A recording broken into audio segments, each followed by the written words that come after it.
This morning in Washington, a special blue ribbon medical panel flatly announced that the smoking of cigarettes is a health hazard. In view of the continuing and mounting evidence from many sources, it is the judgment of the committee that cigarette smoking contributes substantially to mortality from certain specific diseases and to the overall death rate.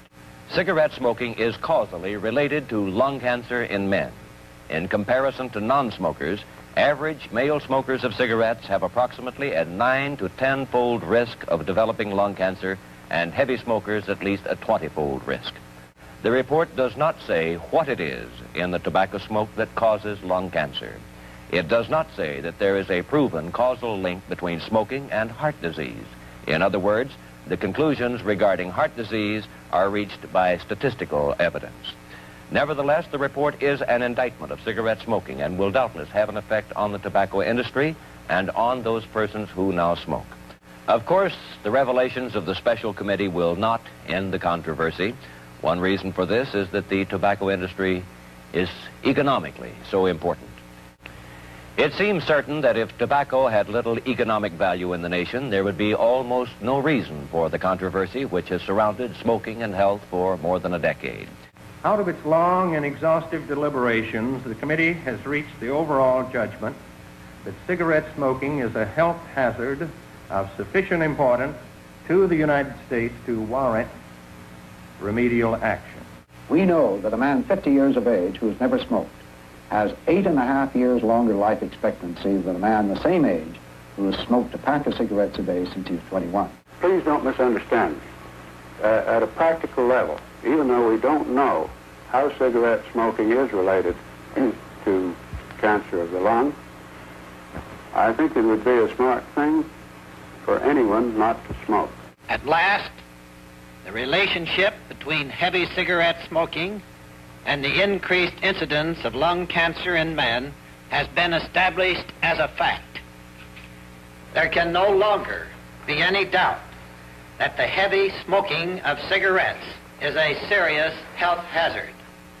It is time now to do something about it. Consideration of discontinuing advertising to get young people to smoke.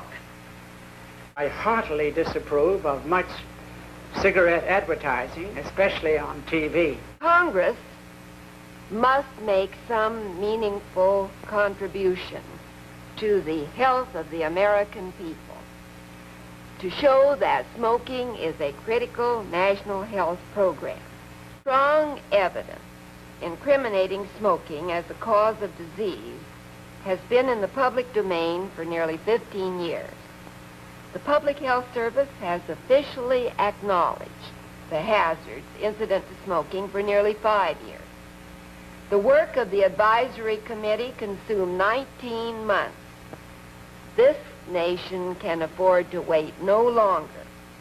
The time for the federal government to act is now. My purpose in being here this afternoon is not to tell you not to smoke.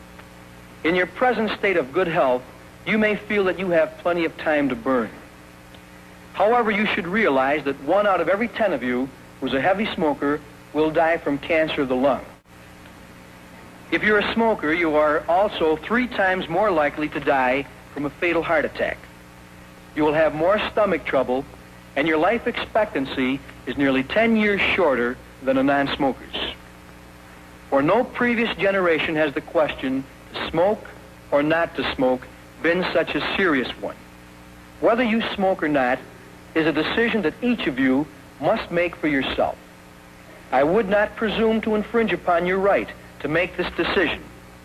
I would, however, recommend that each of you give careful consideration to the available information and to your reasons for smoking, and be thoroughly clear in your own mind as to whether or not smoking is really worth it